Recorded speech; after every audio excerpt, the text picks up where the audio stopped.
Welcome back.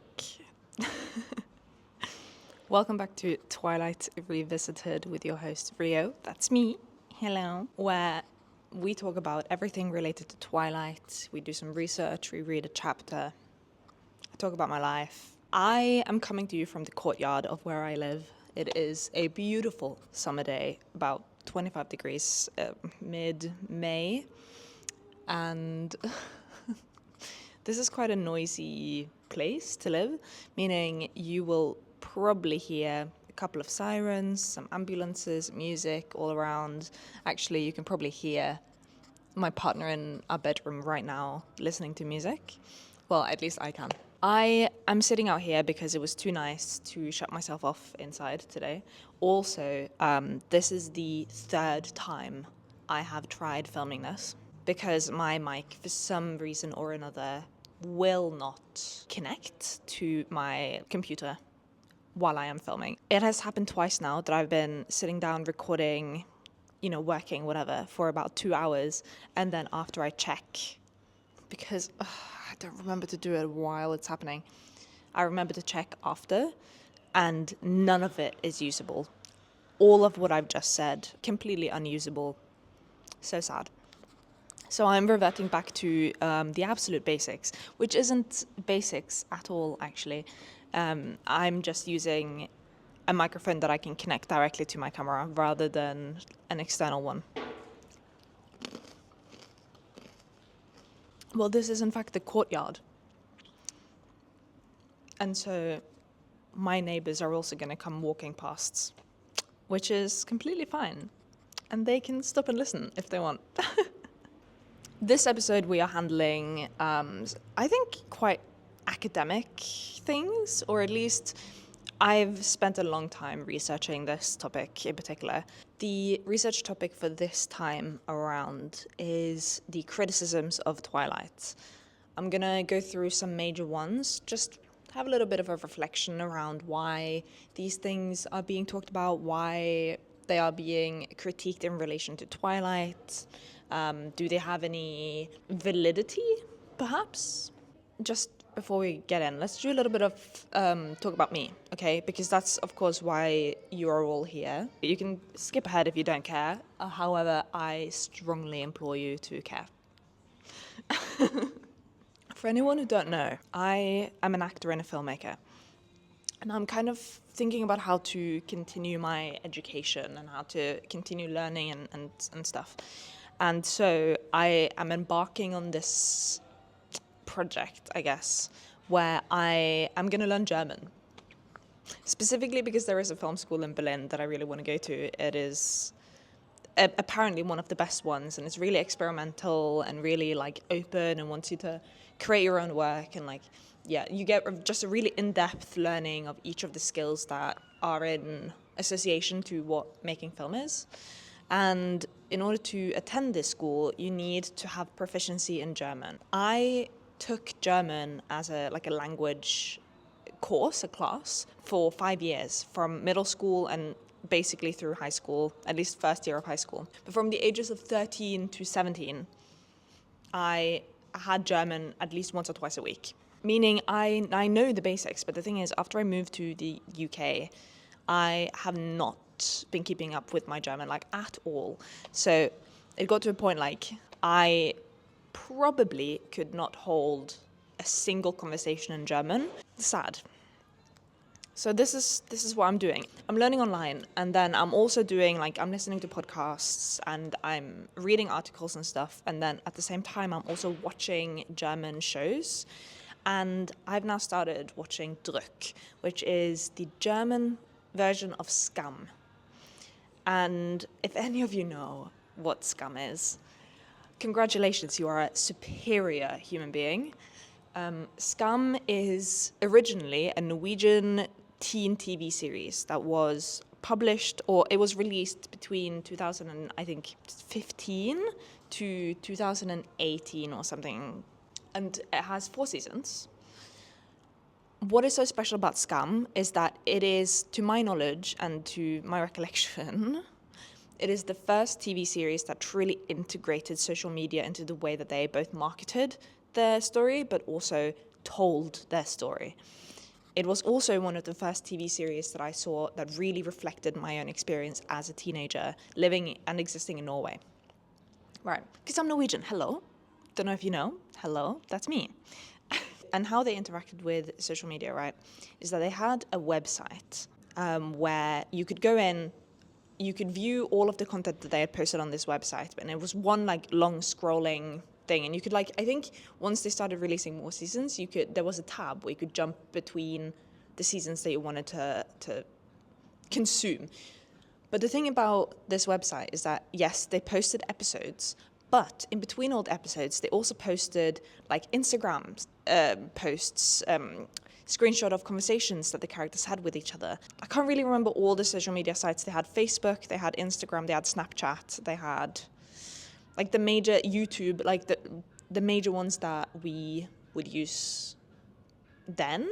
They would release these posts at the exact moment in time that the characters would like experience these things. So it was as if we were living a parallel universe where these characters were being recorded, an alternate reality where they were living in Oslo, attending at the big school in Oslo. As they were experiencing the things that they were experiencing, it was also being posted, like the episodes or the messages that they were sending each other or the comments.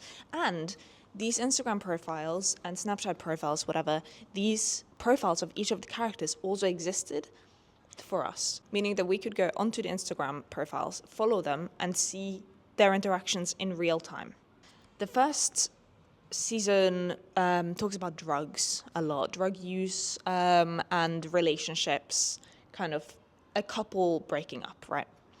And then the second season is about a different character in the same friend group, but it mainly talks about sexual assault, feminism, like independency in relationships, standing up for yourself. The third season is also about a character that we've followed throughout the 2 seasons already posted, but this time around it's from one of the guys' perspective. And this is the queer season, okay? Can you tell that that's my favorite? And then the fourth season is back to one of the girls in the friend group. And it's seen from her perspective, and she's a Muslim. It's mainly about her identity and how her Norwegian identity and Muslim identity kind of mesh together. It's also about like love and finding yourself. Like that's mainly what the series is about, right? And it was such a hit, and not just in Norway, but like internationally, huge hit. But the thing about Norway and Norwegian, right, is that there are 5 million people speaking this language, which is nothing. That is nothing. Where it was broadcasted, which was mainly through like the Norwegian official broadcasts, like basically the Norwegian BBC, right? They don't have English subtitles. Like you cannot find English subtitles on Norwegian TV. And this did mean that in order for international fans to be able to watch SKAM, the original, Norwegian people, teenagers like me, would translate each of the episodes and post them to like Google Drives or in 30-second clips on YouTube in order to like get around copyrights and stuff. And so there is this huge fandom out there that is so like ingrained in watching really bad like clips on Google Drive translated by some 13-year-old. And I think that's so iconic, and I think that's so fun. That's fantastic. But that's not the whole reason why I'm talking about this. I'm talking about this because SKAM became such a huge hit. The writer, which basically SKAM is created by 2 women. These are the only 2 people associated with writing and directing, producing SKAM. Crazy. Of course, there are more people in association with the production, but it's these 2 women basically coming up with the whole story, all of the characters. They are the 2 people posting everything online while this is happening in the 4 years that SKAM is being produced. They sold the rights to broadcasting networks all over Europe and also in the States as well. There are now alternate universes all around Europe where like SKAM is being recreated. It's like kind of the same storylines. They kind of talk about the same things. Like season 1 is usually mainly about relationships and drugs. Second season is usually about like independence, codependency, and sexual assault. Third season is usually gay. The fourth season is usually about like religious beliefs, usually Muslim main character. Because these are like huge like themes in European youth culture right now. I personally don't think the American series was any good at all, but that's just my own opinion. You can have your own. Calm down. I think I've basically watched all of the gay seasons of all of the SKAM versions that was out like 2 or 3 years ago. And Druck, which is the German version, is one of them. And it's also, to my knowledge, the only series in the SKAM universe that has a trans main character, okay? Or a trans love interest, which is fucking huge. Are you joking? That's huge. If I think in my head, I cannot name a single trans main character or love interest on Norwegian television. I watched Druck season 3, which is the gay season, many, many years ago, and I watched it several times over. But now, because I'm learning German, I've now started from season 1. I do have some thoughts though. I don't think the first season, at least, of Druck is very good. And I don't know if that's just because I'm not very versed in like German social interactions or whatever, or like references, or if it's just like something isn't hitting the same way. I don't feel like the storylines are as serious as it felt in the first season of SKAM. Oh, I have a little spider on the camera. Hello, girl. I was saying something. What was I saying? Yeah, the first season of SKAM felt really serious. But I know that season 3 of Druck is so good and feels really down to earth and feels really honest. And so I'm kind of just excited to get there. This is the first time I'm filming outside. And so every time any of my neighbors come walking past, I'm like, hello, how you doing? Right, let's actually do what we came down here to do, which was to talk about the criticisms of Twilight before we read the second chapter. Why is Twilight being ridiculed? Why is Twilight being criticized? What is going on there? Why does it feel like Twilight is being criticized more than the average like YA romance or even romance in general? I don't know if you know this, but the romance genre, most books sold are in the romance genre. But the thing about the romance genre, it is also hugely ridiculed publicly. Okay, often if you just read like fluffy romance or if you read dark romance, like there are so many like niche genres within the romance genre. I see a lot of people, especially on BookTube, BookTok, kind of have like a disclaimer whenever they are reviewing or recommending a romance book as like now I don't usually like these kinds of fluffy romance novels with absolutely no substance, whatever. Like there's a lot of like prefacing of, I'm usually not like this. I usually enjoy literature that fills me up intellectually, or, you know, there's only really one thing to say about that, and that is misogyny. Because who are the main readers of romance? Let's ask the class. Who reads romance the most? Correct, women. Women do. That's correct. And where women put their money is also a threat to patriarchy, okay? Because of the fact that women are largely dealing with a lot of oppression when it comes to their interpersonal relationships with men as well. There is a tendency to, you know, go and create the kind of relationships that are equal and exciting in ways that real life does not create for you as a woman. Twilight is absolutely in the romance genre. I mean, there is no ifs or buts about it. And it's also mainly written for teenage girls. And I say teenage girls because, I mean, obviously there are grown women, grown people everywhere who read this book, right? However, just with the way that it is written, the kind of themes that it represents, also the main character being young as well, that does translate to kind of a simpler outlook on life. I find that quite freeing, to be honest. Like, Twilight is absolutely super complicated and really fascinating. And at the same time, it is quite straightforward and black and white, which is, like, at least to me, quite easy to deal with mentally. Like, it's such a nice little break from everyday life. And not everything in the world needs to be something that will change the world moving forward, even though I have arguments for how Twilight did actually kind of change the world moving forward. Sometimes art is just allowed to be an escape for life. Something you pick up because you want to forget whatever is happening, or you want to just get lost in this world that is completely separate from yourself, completely separate from what you are experiencing. And that is the exciting part, okay? Now, there is no secret that teenage girls' interests have been ridiculed since the beginning of time, okay? And take that from me, a true historian. Okay, so it happened with every major interest, okay? Like fucking Beatles, Elvis, One Direction, 5 Seconds of Summer.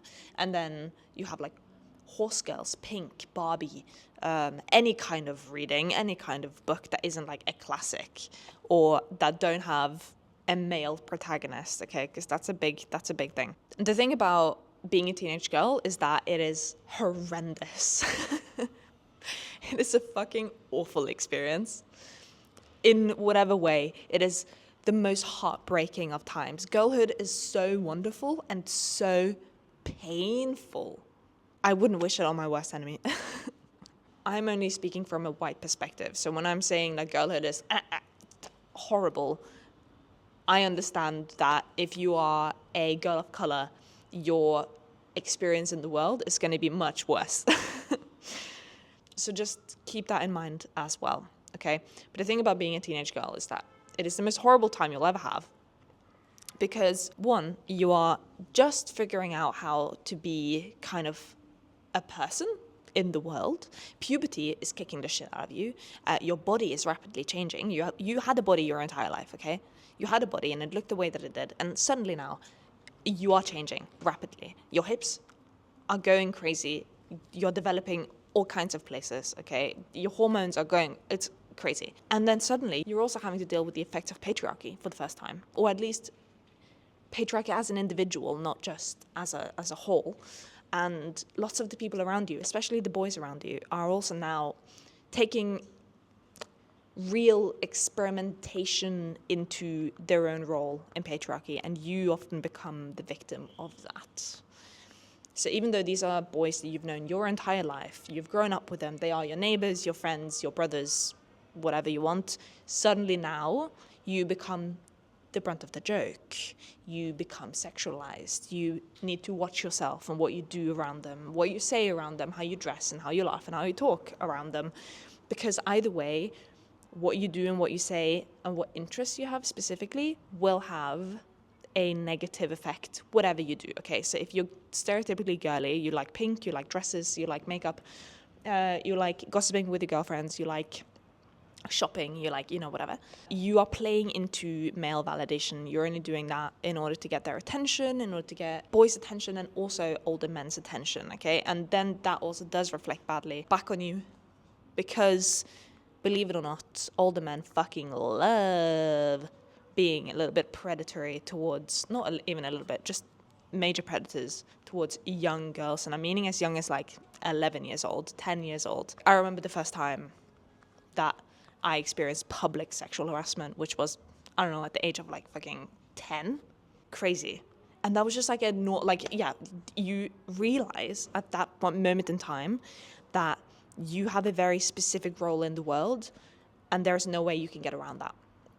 And then if you choose to go in the other direction, if you like things that are less stereotypically girly, like video games or reading classics or going hiking or playing sports or whatever, you are also, believe it or not, doing that for the attention of the boys around you, for male validation. You don't actually like these things, which is why you often get this whole like, oh, name 5 songs of that band of the t-shirt that you are wearing. Or you don't even know who plays on this team, like name even just 3 players and how many goals they've scored in the last season or whatever the fuck. As a young girl, you have to prove yourself all the time.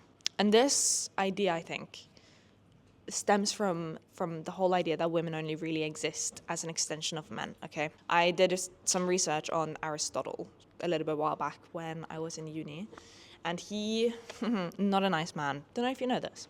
Aristotle, the philosopher, the Greek philosopher, okay? He had a point. He would say that men and women are the same thing. However, women are a lesser developed man. So in childhood, girls and boys are the same, and then boys develop out of their childliness and become men, while women are stationary, stagnant in their development and remain women. First of all, fucking weird thing to say. Women are created out of men, and that you are a badly deformed man, essentially, if you are a woman.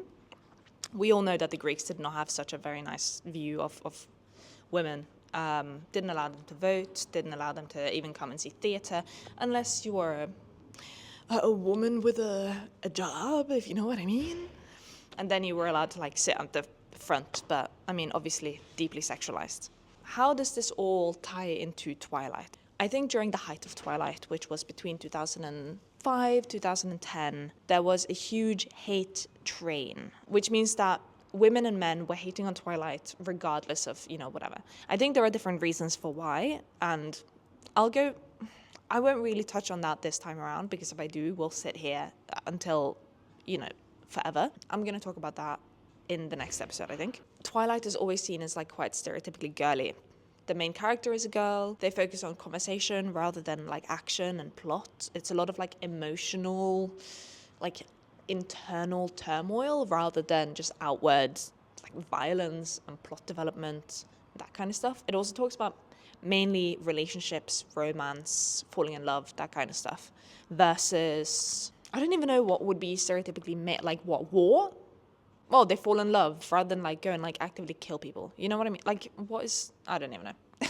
Twilight is, in my opinion, seen largely through the female gaze, okay? It's the female fantasy of being chosen, of being seen as like your full self, not just an amalgamation of all of your like separate parts. It's the feeling of, I don't even know if I can explain this properly. It's the feeling of being like properly, not just like picked out of a crowd and put above everyone else, but to be found, I think, is the right way to describe this feeling. It is to be found by your people and your person, which I think is why it resonated so hard with so many, I would say, teenage girls who were on the outside of like social interactions. It resonated a lot with like nerdy girls, emo girls, asocial girls, like girls who just weren't in the heat of popularity and the heat of like socializing. And it's about finally being seen for your full self. It's also incredibly horny, which I find super fascinating, seeing as the author is very Mormon and did not intend for it to be like such a horny anthem. And also I think this is important because teenage girls are largely told not to be horny at all. But when we had sex ed, the girls were put in a room and they talked to us about like menstruation and the difference between like tampons and pads. And also the fact that like we might become a bit moody a couple of times. While the boys were put in a room and they were given condoms and they talked about sex. And they were taught that that's a natural part of growing up. These are natural reactions that your body might have to things, and they're not things to be ashamed of and stuff like that. While that shit was fucking never talked about for any of the girls in my class. And then like socially, that very much adapts into your everyday interactions. I remember us getting a bit older, like 14, 15 years of age, and you'd be at like parties. I mean, I didn't party. Mother and father, if you are watching, I did not party at 14 and 15. But you just friends getting together, whatever, and you do like truth or dare, and you need to tell the truth. And one of them was like, how many people have you slept with? And it's like, none. And then it's an embarrassing question of like, do you masturbate? And of course all of the girls go, no, ew, that's disgusting, I would never do that, it's just not for me. And I was sit there going, yeah, sure, this is too much information to put out online, but I'm gonna do it. This is what this shit is about. If you are here and you don't believe that teenage girls should be horny, you should find something else to watch and listen to. Okay, this is not for you. This is a horny girl corner. anyway. And so to have a book and a main character that's so like, I mean, like not even further into the series, I mean, from book 1, she is fucking horny. It's one of the first conversations which she has, like truly, like has with Edward, where she's like, would you and I, like, would we be able to, like, sometimes, do you think? And of course he's like, what? No, disgusting, stop. But she's so, like, muscles clenching, you know what I mean? In just, like, regular conversation. Fucking jaw open, drooling. And I think that's, you know, why it's also very appealing to a lot of the female demographic, because that shit, especially in 2005, did not exist. In the same conversation as, you know, sex and horniness, it's also about desire and learning what kind of desire that you would like yourself as like a young person. And it's a very safe and controlled way to experiment with all of this. Now, with all of this out of the way, let's just briefly go over the major criticisms that I will talk about in this episode, and then we will also, I mean, I'll do most of them in this episode and then the other ones in the next episode, because this is such a huge topic. The ones we'll talk about in this episode: it's written badly, Bella has no personality, Bella is bad feminist representation for young girls, it is Christian purity propaganda, and it's racist, and also the vampires are uninteresting and boring. Let's first talk about it is written badly. It is bad writing. What are we talking about when we are talking about bad writing? Are we talking about bad as in objectively horrible language, cliche, stereotypes, etc.? Or are we talking about offensive, immoral tropes and language in a way that is used only to shock and, I don't even know, like provoke, I guess? I'm going to talk about the former version of bad writing first, and then we'll come back to the latter. So what constitutes as bad writing? Stereotypes of character, boring, predictable plot, cliche language, maybe just straight up unimaginative sentences, storytelling, etc. So let's go through these one by one. First of all, are the character stereotypes? I think they're more like archetypes. You know, Bella is the stereotypical new girl in town. She's a bit not like other girls, I guess you could say, by being clumsy, not really liking sports. She's pale and brunette rather than blonde and tan. She reads classics rather than, you know, engage in stereotypically girly activities like shopping and makeup and stuff like that. But she's much more than this like stereotype of not like other girls, you know what I mean? She's also someone who is deeply parentified, meaning her relationship to her parents is so not good at all. She is known to be the caretaker of her house. Even when she moves to Forks, she's the one who like does all of the cooking, all of the cleaning, basically acting as like a wife person to Charlie, which is really weird dynamic. And then obviously Renee has never been a mum. Stephanie says in the illustrated guide that Renee is a teacher, and the teacher aspect of Renee, of her like career, is the only thing Bella has ever respected about her mum. That's a crazy thing to say, and a crazy thing to like have tucked away in the illustrated guide rather than the actual series, right? You also have to remember that she came to exist right before 2005, meaning that yes, she might be stereotyped now because people have taken Twilight and then kind of taken her character and rewritten her traits and whatever. At least in my memory, she's one of the first characters, like female characters like her, that we see from her perspective, but we are inside her head, rather than her being like the main love interest in some 80s or 90s teen rom-com about this girl taking off her glasses and then suddenly becoming the belle of the ball, you know? Like, we are inside her head, experiencing her world through her, and she's critical, she is three-dimensional, she has needs and wants and fears, goals, she is brave and she is coward. Like, she is multifaceted in ways that we had not seen characters like her before. When it comes to plot, and if the plot is predictable, or even if it exists at all, Twilight is one of those series where not a lot happens, okay? Especially the first book. And the main plot really is what the fuck is going on with this weird guy. also what's going on with Bella, like she's changing so rapidly because she's falling in love and becoming a woman over the course of like 200 pages, right? And that's the mystery of it all, of like, how does she fit into this new and different world? And also, how does Edward fit into her world? How can they merge that together? Is that possible? How can these like very deep contrasts kind of exist together? It's more focused on dialogue and character rather than like a procession of plot. And that's honestly where I believe Stephanie Meyer excels. I don't think she's very good at plot writing. I think her plot writing is quite, like, it's not very airtight.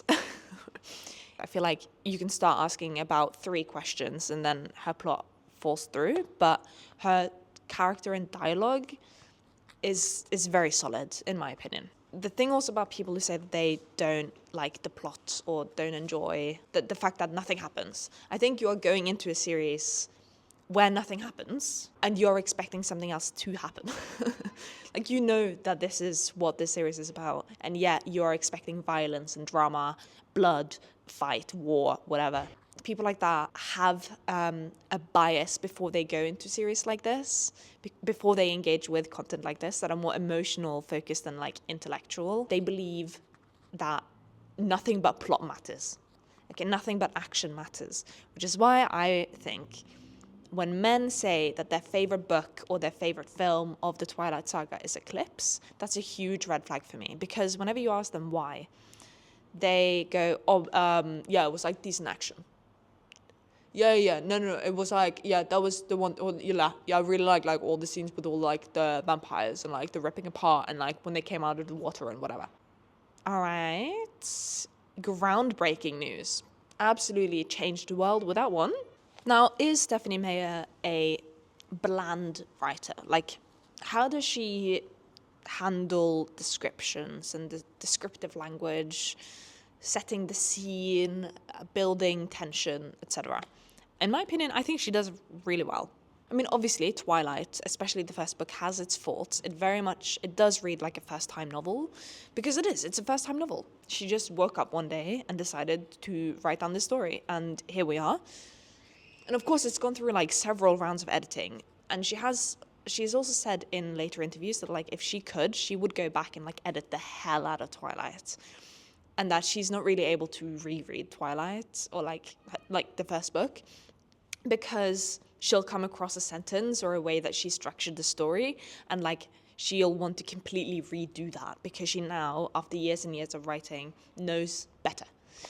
It reads like a first-time novel because sometimes her descriptions very much like holds your hand throughout the novel. Like, the descriptive language is very there. Like, it's very right there. Edward often says things in a frustration, or Bella warns, or there are dialogue tags basically on like every piece of dialogue, which can be quite exhausting at times, especially if you're like an older audience, because you go, please let me figure it out on my own. Please, for the love of God, let me read whatever they are saying to each other and read between the lines and decide for myself how they are saying it, rather than like, tell me. However, we do also need to remember who the main audience for Twilight is. It's young teenage girls, okay? Or I would say young teenagers. Like, you don't have to be a girl to read Twilight. I mean, hello, it's me, c'est moi. It's written for young people, and so, yes, young people are very intelligent. Lots of young people read books that are not made for them, but Twilight is also, for a lot of people, their first ever novel that they finished on their own, that they read for fun. It makes sense that it would kind of hold your hand a little bit throughout the story in order to help you visualize what is going on. However, when it does come to plot, I do believe that Stephanie doesn't really know what she's writing at times, which is very frustrating for me as like someone who loves the series and who I find like certain things of the series endlessly fascinating, and I could talk around them forever. And these are the things that she very quickly glosses over. There are times where she doesn't bring up a plot point until it's like absolutely necessary. And you can make the argument that yes, it's only brought up then because that's only when it was relevant for Bella to know.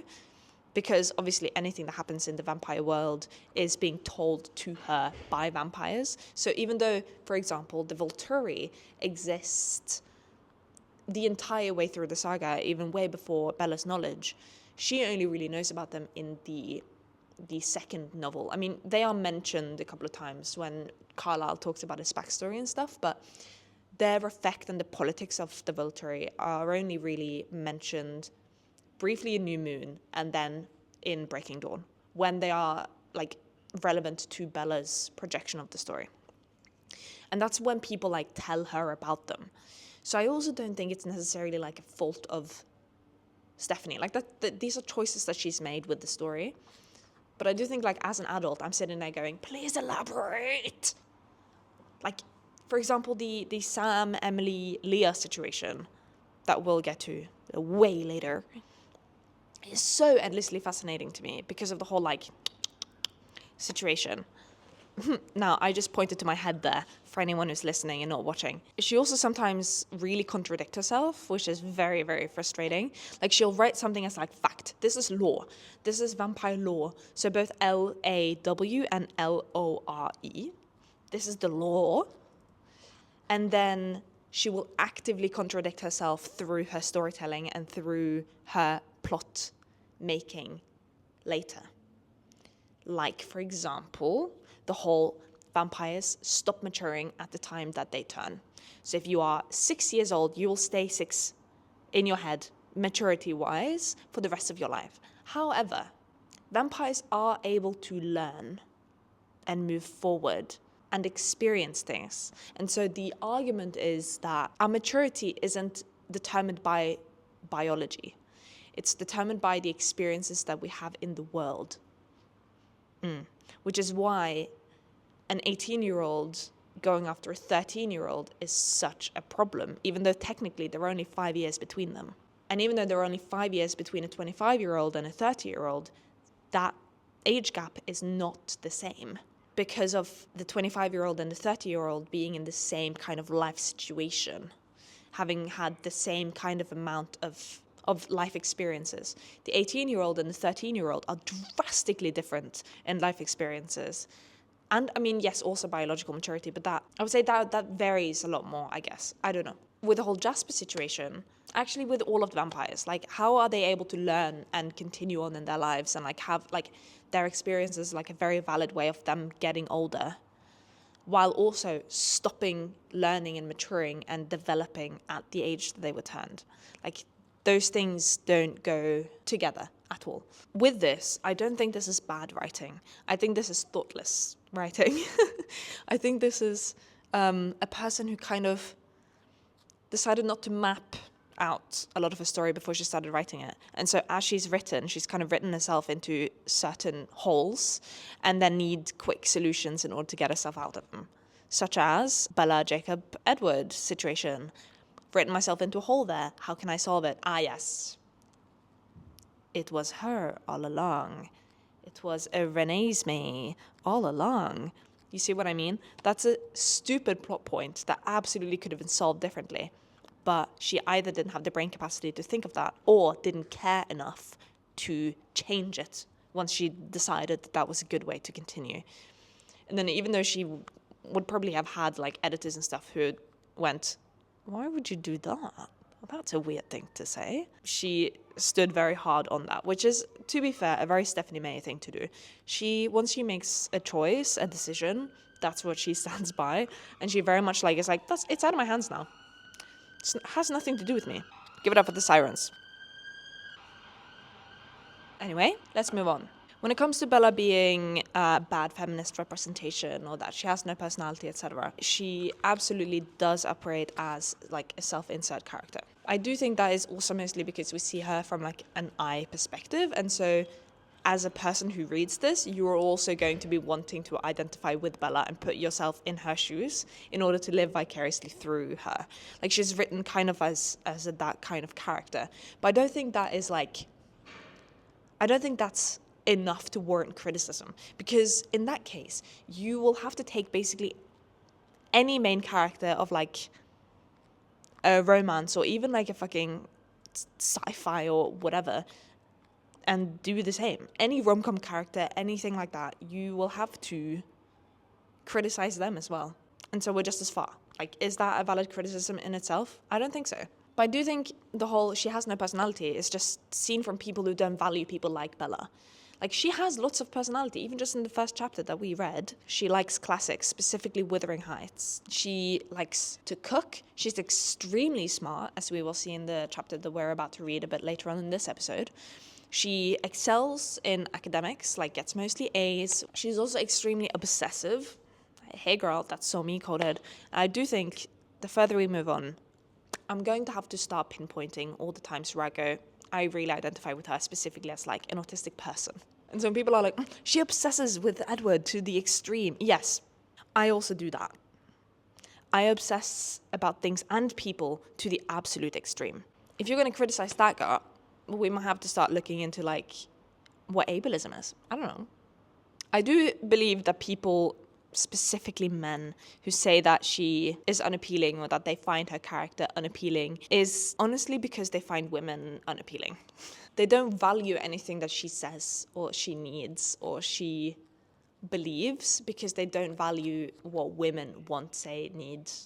And therefore, she also can't be valuable or important or interesting because they don't find what she values interesting or important. There's going to be major criticisms of this character because she is a female character, and men are going to go say, I can't relate to her. I don't care about her story. I don't care, whatever. And I think that's the same conversation as like, oh, nothing happens in it. It's because you don't value this kind of story.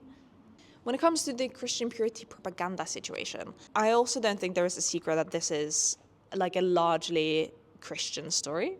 It's very influenced by Christian, like, morals, allegories, metaphors, etc. And yes, it might just be because the author is Mormon, okay? But I do also think the lore, L-O-R-E, the lore of vampires are also largely based on like Christian mythology, okay? Vampires are traditionally seen as like demons sent from hell. It's the same thing with like horror stories and horror being rooted in Christianity as well. Like in the whole like boom of mainstream horror, like The Nun and The Conjuring are so rooted in Christianity.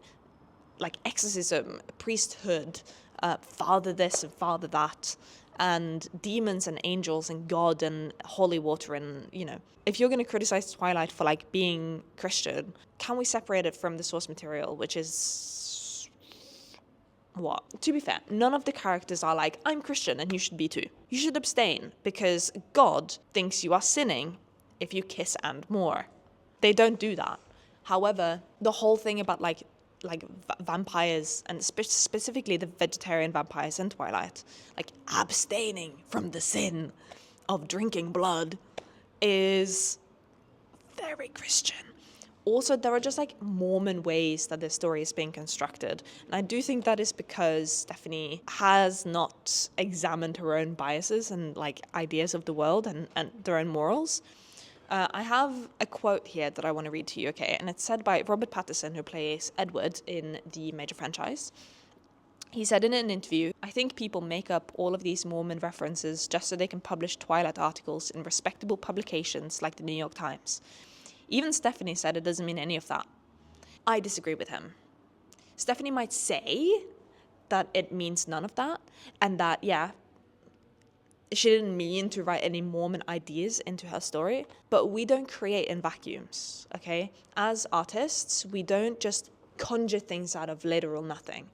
What we create has, like, it comes out of us, our subconscious, where our ideals live, where our morals live, where our ideas of right and wrong live, our upbringings, our experiences. Like, we bring all of that with us when we create, and to say that just because you didn't mean for something to happen means that it doesn't exist is completely ridiculous. She might not have meant to preach, but that doesn't mean that her biases about like right and wrong and about sinning and about sex before marriage and about, a proper way to live or a proper way to be a man or a proper way to be a woman doesn't exist within her story. I actually think with her not being aware of her own biases and ideas of morality, they are more likely to be present in her story, because if she is aware of them, at least she has the power to subvert them and to like go against them. But when you are not aware of your biases kind of working and operating within you,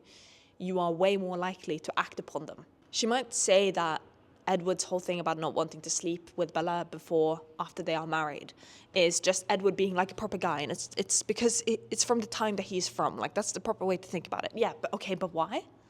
Why is he, who's born in the early 1900s, why is that the proper way to think? Again, let's ask the audience, what is it?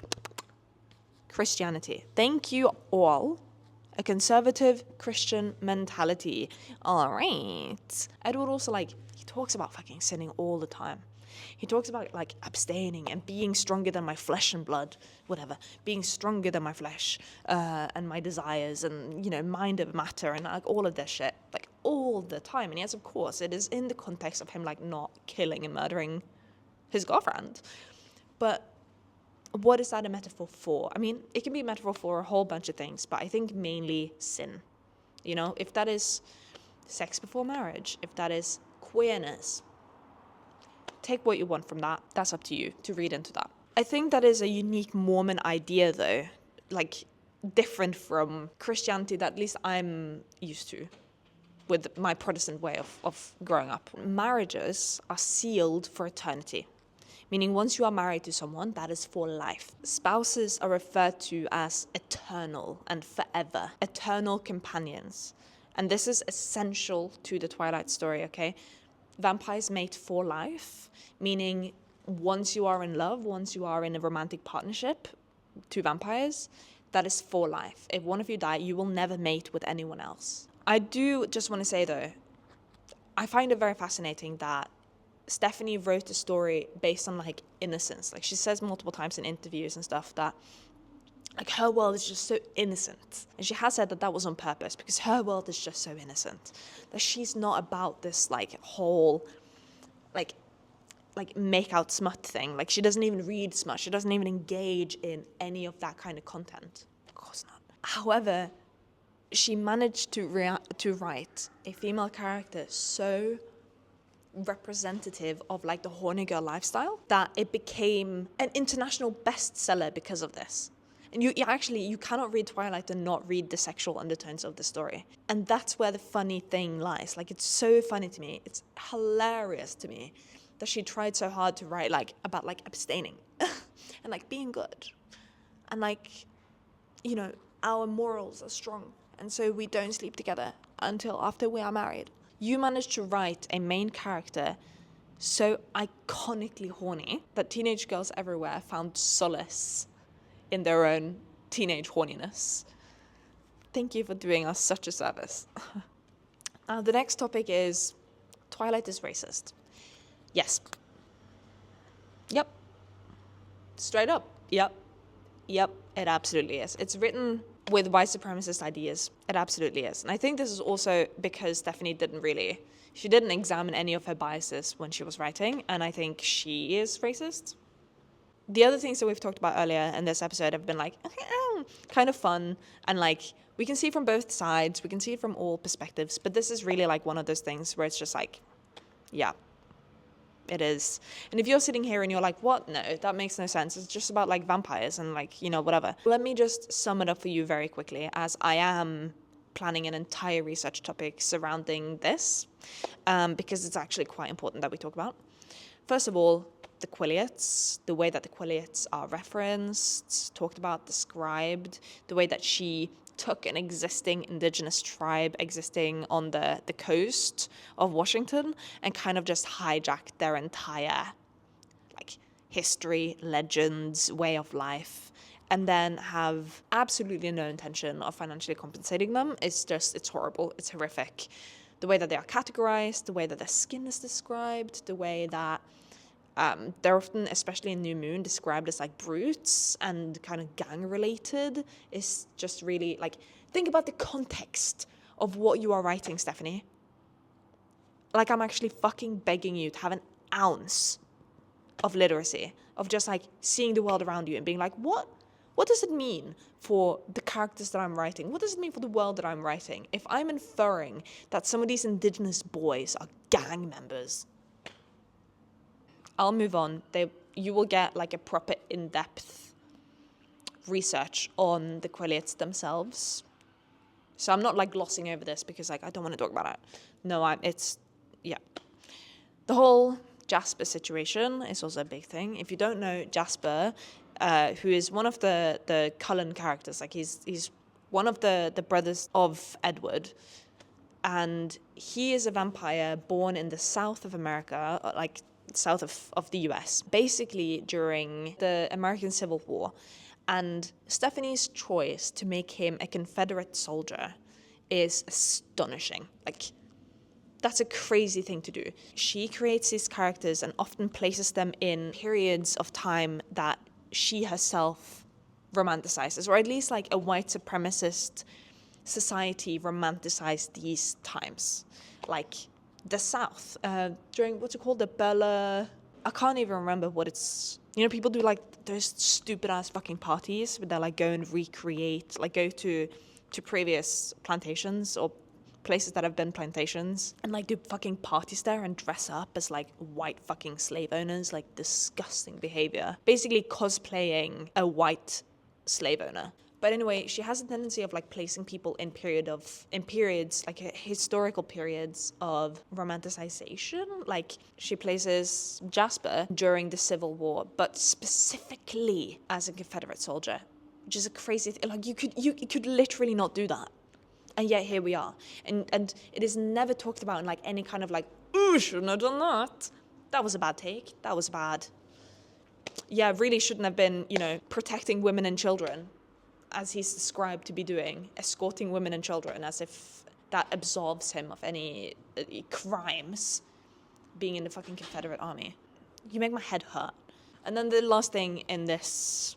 No, not the last thing. Second to last thing I'm going to talk about in the whole it's racist situation is the propaganda of it all. We got to know in the last chapter that Charlie Swan is the chief of police in Forks. However, his involvement in the world as like an American and in the American world is never talked about in any way that shows any kind of understanding from Stephanie's side what the role of police actually is in America, okay?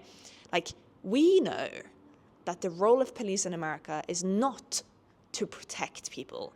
It is, in fact, to protect property. And also, of course, the people who believe that property should be protected above human life. And I do think her role as a white woman very much reflects that. Like, of course, you would believe that like police are like an upstanding thing to be. Yeah, like he's the chief of police. Like he's great. That shows that he's kind and that he cares about people and that he is responsible and that he, you know, whatever, is a savior of the community. When we all know that that's not actually what police do. Also, I find it so that you've placed this man's best friend, which is Billy Black, okay, as one of the leaders of the Quileates, meaning one of the leaders of the indigenous population in Forks or near Forks, and you've placed these people as best friends. When we know that one of the most prosecuted groups in America of the police is the indigenous population. The last thing I want to say is that just like in the world of the vampires, once you are experiencing the transformational process of what it is to become a vampire, according to Stephanie, you lose all skin pigments. The only thing that is left of any kind of like skin color that you would have in your human life is an undertone. Meaning if you had darker skin in your real life, in your human life, you would have like an olive undertone in your skin. Meaning every single vampire is fucking white. I don't understand why you would write this in. This makes no sense. There is no reason why this would happen other than Stephanie believing, to at least a subconscious level, that perfection is whiteness. If you want to know anything deeper about this, Shanspe did a fantastic video essay about the racism in Twilight and specifically Midnight Sun. Fantastic video essay. Absolutely go and watch that. That was really, really great. But yeah, I think we should move on. This will have a whole research topic for itself. The last point before we get into the reading of the second chapter is vampires are uninteresting and boring. This is something I saw again and again when I was doing research. Before Twilight, vampires were very much known to be like night stalkers, dangerous monsters in the night. And I do think this is because this view of vampires is seen from the human perspective. Like, all of the main characters are like human beings who view the vampires as like predators, essentially, right? Dangerous beings that can take your life at any point and will. However, in Twilight, that perspective very quickly changes. Yes, of course, the main character is human, but she gets a unique view into vampire life, and suddenly we are seeing vampires as like way more than just like their predatory ways of existing, because we're seeing vampires through vampire eyes. We're seeing them as equals, as, you know, people to communicate with, people to be around and to experience and to learn from, like people to, you know, be on the same level as, you know? I think this criticism largely, again, stems from boys mainly who expected something else when they went into Twilight, and then they've been largely disappointed, which is really sad. Because if you're expecting something else from a story, you're obviously not going to be happy about the story that you are finding. You've been taught not to value the things that Twilight are discussing. You know, you haven't been taught to value female desire, or the contrast between beauty and danger and fear and excitement and like emotional intelligence. Duh. I feel sorry for you. Okay, shall we have a break? Let's have a bit of a break. I'm gonna go stretch. So, let's do a little recap of what we read last episode. We read the first chapter. Basically, Bella gets to Forks. We are introduced to her mother and her father. So we know she has moved to Forks for some reason. And she's moving in with her dad. Her parents are divorced. And she is starting high school. She's not happy about being in Forks. She does not enjoy it, largely because it is wet and moist. And she enjoys like the nice and airy warmth of Arizona. She's here because she's doing it as a favor to her mum. She goes to school. She's like a token. Everyone is interested in getting a piece of the new girl. Everyone calls her Isabella, even though she goes by Bella. We also know that she doesn't call her dad, Charlie, by like dad. She calls him by Charlie, which is fascinating. We also know that there are two boys who show interest in her. One named Eric, one named Mike. And they are in different social groups. Okay, she also sits with a girl during lunch called Jessica. During lunch, we are introduced to the Cullen family, or the Cullen kids. So Edward, Alice, and Emmett Cullen, and Rosalie and Jasper Hale. They're all basically paired up, except for Edward Cullen.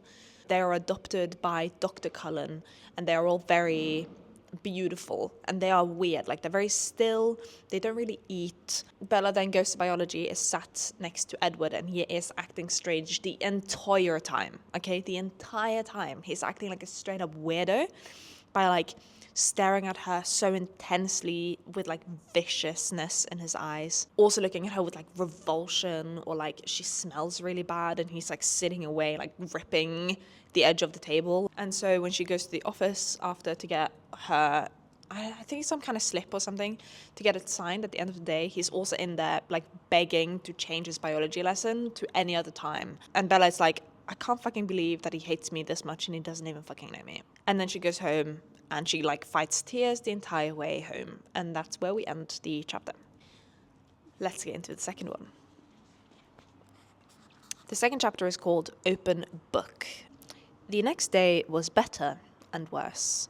It was better because it wasn't raining yet, though the clouds were dense and opaque. It was easier because I knew what to do and what to expect of my day. Mike came to sit by me in English and walked me to my next class, with chess club Eric glaring at him all the while. That was flattering. People didn't look at me quite as much as they had yesterday. I sat with a big group at lunch that included Mike, Eric, Jessica, and several other people whose names and faces I now remembered. And it was worse because Edward Cullen wasn't in school at all. All morning I was dreading lunch, fearing his bizarre glares. Part of me wanted to confront him and demand to know what his problem was. While I was lying sleepless in my bed, I even imagined what I would say. But then, when I walked into the cafeteria with Jessica, trying to keep my eyes from sweeping the place for him, and failing entirely, I saw that his 4 siblings of sorts were sitting together at the same table, and he was not with them. I think that I want to point out just right here is that Bella's presence in this school is putting several social circles kind of together. Something that is different from the films is that Bella enters like a social circle that is already existing. Like Jessica, Angela, Mike, Eric, they're all already friends, and she just kind of enters into this friend group with them. In reality, in the books, what is happening is that there are people from all over, like the social diorama, I guess, of the school, all want a piece of Bella, and so through her, through them wanting to be around her and wanting to sit with her during lunch, etc., they form a bigger group of people. And something worth noting is that Jessica, especially, is very happy about this. I walked to biology with more confidence when, by the end of lunch, he still hadn't showed. Mike, who was taking on the qualities of a golden retriever, walked faithfully by my side to class. He also walks her to her desk and kind of hangs around her desk until the beginning of class. And he's very, happy that Edward isn't there for some reason. He feels way more confident. He sits down on the edge of the desk, stuff like that. And then he's, very, sulking when the class starts and he needs to go to his desk. It looked like I was going to have to do something about Mike. And it wouldn't be easy. In a town like this, where everyone lived on top of everyone else, diplomacy was essential. I had never been enormously tactful. I had no practice dealing with overly friendly boys. The fact that she's just kind of caught in the middle. It's less that she has no awareness of the fact that, she's so attractive and she doesn't know it. And more of the fact that, she's literally just being passed around like some item of clothing or some new trend or whatever. And these boys have absolutely no qualms in just tossing her aside and using her as a way to, gain clout or to gain status. And to honestly, fight with each other, to exude status over one another rather than, have an actual interest in her. And then when she's on her way back home, she's in the car. She's just reflecting on, her life. And so she tells us this. Last night, I discovered that Charlie couldn't cook much beside fried eggs and bacon. So I requested that I be assigned kitchen detail for the duration of my stay. He was willing enough to hand over the keys to the banquet hall. I also found out that he had no food in the house. I saw the 2 Cullens and the Hale twins getting into their car. It was a shiny new Volvo, of course. I hadn't noticed their clothes before. I'd been too mesmerized by their faces. Now that I looked, it was obvious that they were all dressed exceptionally well, simply, but in clothes that subtly hinted at designer origins. With their remarkable good looks, the style with which they carried themselves, they could have worn dish rags and pulled it off. Her day kind of continues in the way that a lot of her days keep continuing in this book. She goes home, she cooks a meal for her and Charlie. He isn't home yet, so she goes and does homework or she has a shower.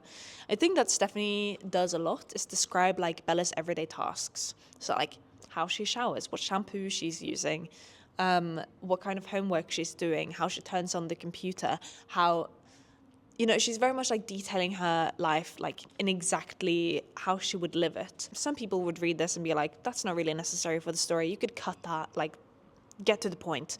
Other people will be like, I actually really appreciate the fact that I get to see how Bella exists kind of just on her own and in her own company. I think a thing that we just get out of this is that she's very happy to just be alone, and she's very happy to entertain herself, and she finds comfort and solace. Bella, my father called out when he heard me on the stairs. Who else? I thought to myself. Hey Dad, welcome home. Thanks. He hung up his gun belt and stepped out of his boots, and as I bustled about the kitchen. As far as I was aware, he'd never shot the gun on the job. Again with this fucking cop shit. But he kept it ready.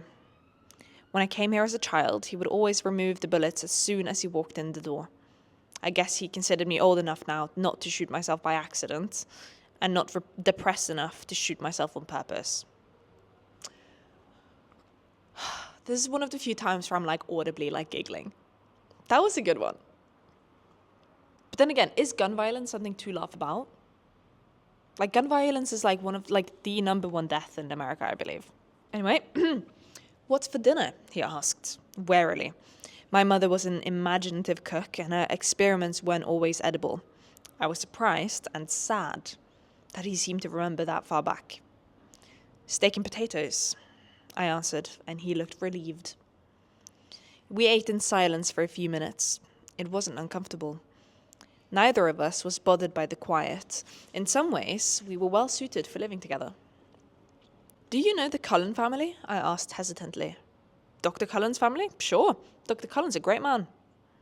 The kids are a little different. They didn't seem to fit in very well at school. Charlie surprised me by looking angry. People in this town, he muttered. Dr. Cullen is a brilliant surgeon who could probably work in any hospital in the world, make 10 times the salary he gets here, he continued, getting louder. We are lucky to have him, lucky that his wife wanted to live in a small town. He is an asset to the community, and all of those kids are well behaved and polite. I had my doubts when they first moved in with all those adopted teenagers. I thought we might have some problems with them, but they were all very mature. I haven't had one speck of trouble with any of them, and that's more than I can say for the children of some folks who have lived in this town for generations. And they stick together the way a family should, camping trips every other weekend. Just because they are newcomers, people have to talk. I backpedaled. They seemed nice enough to me. I just noticed they kept to themselves. They're all very attractive, I added, trying to be more complimentary. You should see the doctor, Charlie said, laughing. What do you mean by that, Stephanie? Yes, sure, an innocent little joke. However, you are going to make me spiral, and I do want to see the bi flag being hung up in the sworn residence living room. The weekend goes as normal. She cleans the house, she gets ahead on her homework, and then she writes her mum some more emails. And then it turns Monday, so it's now been a week. She's been at the school for a week. All in all, I was feeling a lot more comfortable than I had thought would be possible at this point. More comfortable than I'd ever expected to feel here. When we walked out of class, the air was full of swirling bits of white. I could hear people shouting excitedly at each other. The wind bit at my cheeks, my nose. Wow, Mike said. It's snowing. I looked at the little cotton fluffs that were building up along the sidewalk and swirling erratically past my face. Ew, snow. There went my good day. There's the threat of a snowball fight, and Bella escapes inside is only the way I can describe it. She escapes inside because she fucking hates snow. I walked alertedly to the cafeteria with Jessica after Spanish. Mush balls were flying everywhere. I kept a binder in my hands, ready to use it as a shield if necessary. Jessica thought I was hilarious, but something in my expression kept her from lobbing a snowball at me herself. They're becoming friends. Look at them. They're becoming friends. Girlhood. Slay. They get to the cafeteria and they just walk in there, okay? I glanced towards the table in the corner out of habit, and then I froze where I stood. There were 5 people at the table. Jessica pulled on my arm. Hello? Bella, what do you want? I looked down. My ears were hot. I had no reason to feel self-conscious, I reminded myself. I hadn't done anything wrong. What's with Bella? Mike asked Jessica. Nothing, I answered. I'll just get a soda today. They go and sit down. She's just sipping out her soda, trying not to freak out, having an anxiety attack in the lunchroom. She's very affected by this, very, very affected by the way that Edward was staring at her last time. It's not a good time. I kept my head down and glanced up under my lashes. None of them were looking this way. I lifted my head a little more. They were laughing. Edward, Jasper, and Emmett all had their hair entirely saturated with melting snow. Alice and Rosalie were leaning away as Emmett shook his dripping hair towards them. They were enjoying the snowy day, just like everyone else. Only they looked more like a scene from a movie than the rest of us. Sirens? Uh-huh. Do you want to add something else? No. Okay, beautiful. Let's continue. But aside from the laughter and playfulness, there was something different, and I couldn't quite pinpoint what that difference was. I examined Edward most carefully. Of course you would examine him the most carefully. His skin was less pale, I decided. Flushed from the snow fight, maybe. The circles under his eyes much less noticeable. Bella, what are you staring at? Jessica intruded, her eyes following my stare. At that precise moment, his eyes flashed over to meet mine. I dropped my head, letting my hair fall to conceal my face. I was sure, though, in the instant our eyes met, that he didn't look harsh or unfriendly as he had the last time I'd seen him. He looked merely curious again, unsatisfied in some way. Edward Cullen is staring at you. Jessica giggled in my ear. He doesn't look angry, does he? I couldn't help but ask. No, she said, sounding confused by my question. Should he be? I don't think he likes me, I confided. I still felt queasy. I put my head down on my arm. The Cullens don't like anybody. Well, they don't notice anybody enough to like them. But he's still staring at you. Stop looking at him, I hissed. She snickered, but she looked away. I raised my head enough to make sure that she did, contemplating violence if she resisted. Mike interrupted us then. He was planning an epic battle of the blizzard in the parking lot after school and wanted us to join. Jessica agreed enthusiastically. The way she looked at Mike left little to no doubt that she would be up for anything that he suggested. They then go to biology. Bella's very much like trying to figure out if she's actually going to go, but because of the fact that he didn't look very unfriendly during lunch, she decides that she is going to go, in fact. So when she sits down, she ignores him, he ignores her, basically. And he sits very still, he's weird, and does nothing. Until... Hello? Said a quiet, musical voice. I looked up, stunned that he was speaking to me. He was sitting as far away from me as the desk allowed, but his chair was angled towards me. His hair was dripping wet, disheveled. Even so, he looked like he'd just finished shooting a commercial for hair gel. His dazzling face was friendly, open, a slight smile on his flawless lips, but his eyes were careful. My name is Edward Cullen, he continued. I didn't have a chance to introduce myself last week. You must be Bella Swan. My mind was spinning with confusion. Had I made up the whole thing? He was perfectly polite now. How do you know my name? I stammered. Oh, I think everyone knows your name. The whole town's been waiting for you to arrive. No, I persisted stupidly. I meant, why did you call me Bella? He seemed confused. Do you prefer Isabella? No, I like Bella, I said. But I think my dad, here we go again, must call me Isabella behind my back. That's what everyone seems to know me as. I tried to explain, feeling like an utter moron. Oh, he let it drop. I looked away awkwardly. And that's when class starts. In this class, they're doing like some biology things. I majored in fucking drama. So I've taken 0 biology lessons in my life. So I don't know what they're doing. What they're doing? They're doing the phases of mitosis of some onion root shit or something. I don't know. And they are paired up, by the tables that they are sitting. So Bella and Edward are biology partners now. Ladies first, partner. E.L. James is taking notes. Ladies first, partner, Edward asked. I looked up to see him smiling, a crooked smile so beautiful that I could only stare at him like an idiot. Or I could start if you wish. The smile faded. He was obviously wondering if I was mentally competent. No, I said, I'll go ahead. My assessment was confident. Pro-phase. Do you mind if I look? He asked as I began to remove the slide. His hand caught mine to stop me as he asked. His fingers were ice cold, like he'd been holding them in a snowdrift before class. But that wasn't why I jerked my hand away so quickly. When he touched me, it stung my hand as if an electric current had passed through us. I'm sorry, he muttered, pulling his hand away immediately. Anaphase, he murmured, writing it down as he spoke. What is murmuring? Do you do this, like when you read something, do you start to like move your face in the way that the people in the book are moving their face? Like if people are frowning and when they say something, do you like frown as you're reading it? Do you like mimic murmuring? How do you say anaphase murmuring? Anaphase. I don't even know. This is so besides the point. Hello? You look like your neighborhood watch or something. Thank you, I am. I can hear you yapping out the window. Good. Am I saying something valuable? Uh-huh. Yeah. Twilight related.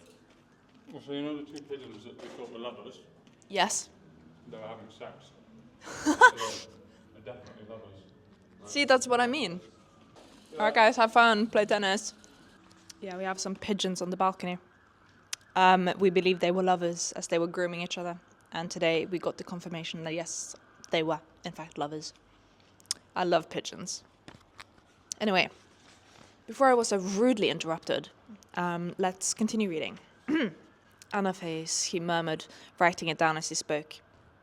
I kept my voice indifferent. May I? He smirked and pushed the microscope to me. I looked through the eyepiece eagerly, only to be disappointed. Dang, he was right. I glanced up, and he was staring at me, that same inexplicable look of frustration in his eyes. Suddenly, I identified that subtle difference in his face. Did you get contacts? I blurted out unthinkingly. He seemed puzzled by my unexpected question. No? Oh, I mumbled. I thought there was something different about your eyes. He shrugged and looked away. In fact, I was sure there was something different. I vividly remembered that black color of his eyes the last time it glared at me. Why are people having, medical emergencies, right now? The color was striking against the background of his pale skin and his auburn hair. Today, his eyes were a completely different color, a strange ochre, darker than butterscotch, but with the same golden tone. I didn't understand how that could be, unless he was lying for some reason about the contacts. Then the teacher starts coming around to them to check their work, okay? So, Edward, didn't you think Isabella should get a chance with the microscope? Mr. Banner asked. Bella, Edward corrected automatically. Actually, she identified 3 after 5. Mr. Banner looked at me now. His expression was skeptical. Have you done this lab before? He asked. I smiled sheepishly. Not with onion root? White fish blastula? Yeah. Mr. Banner nodded. Were you in an advanced placement program in Phoenix? Yes. Well, he said after a moment, I guess it's good that you two are lab partners. He walked away. After that, Bella turns back to doodling in her notebook. I'm picturing she's doodling eyes and anime girls with bangs. That's like a classic 2004. It's too bad about the snow, isn't it? Edward asked. I had the feeling he was forcing himself to make small talk with me. Paranoia swept over me again. It was like he'd heard my conversation with Jessica at lunch and was trying to prove me wrong. Not really, I answered honestly, instead of pretending to be normal like everyone else. I was still trying to dislodge this stupid feeling of suspicion, and I couldn't concentrate. You don't like the cold? It wasn't a question. Or the wet. Forks must be a difficult place for you to live, he mused. You have no idea, I muttered darkly. He looked fascinated by what I said, but for some reason, I couldn't imagine why. Why did you come here then? No one had asked me that. Not straight out like he did, demanding. It's complicated. I think I can keep up, he pressed. I paused for a long moment and then made the mistake of meeting his gaze. His dark golden eyes confused me, and I answered without thinking. My mother got remarried, I said. That doesn't sound so complex. He disagreed, but he was suddenly sympathetic. When did that happen? Last September? My voice sounded sad even to me. And you don't like him, Edward surmised, his tone still kind. No, Phil is fine. Too young maybe, but nice enough.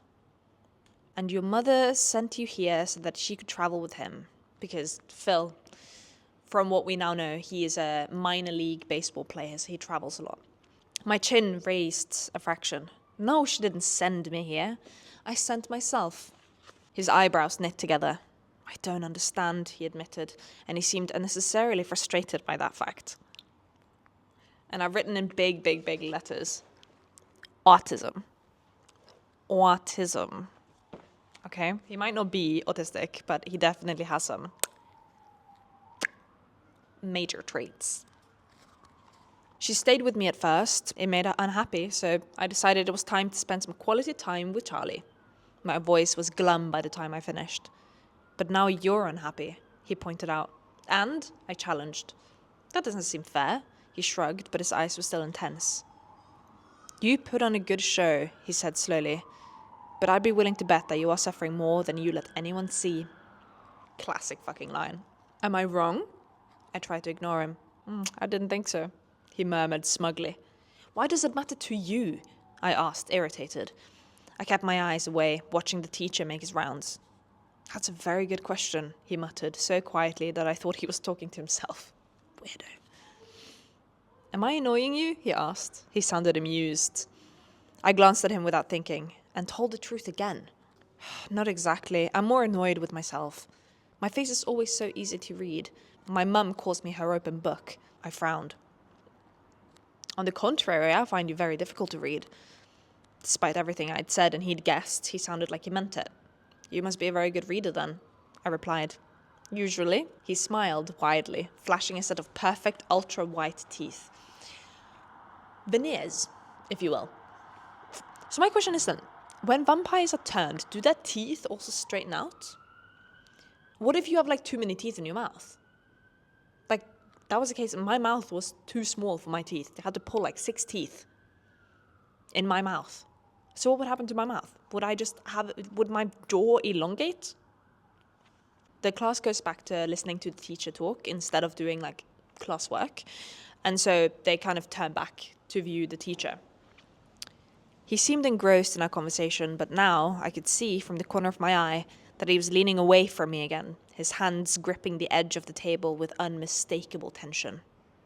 Class ends. Edward then leaves immediately, doesn't even look at Bella, kind of hurries out, and then Mike appears at her side. Oh, that was awful, he groaned. They all looked exactly the same. Oh, you're very lucky you had Cullen for a partner.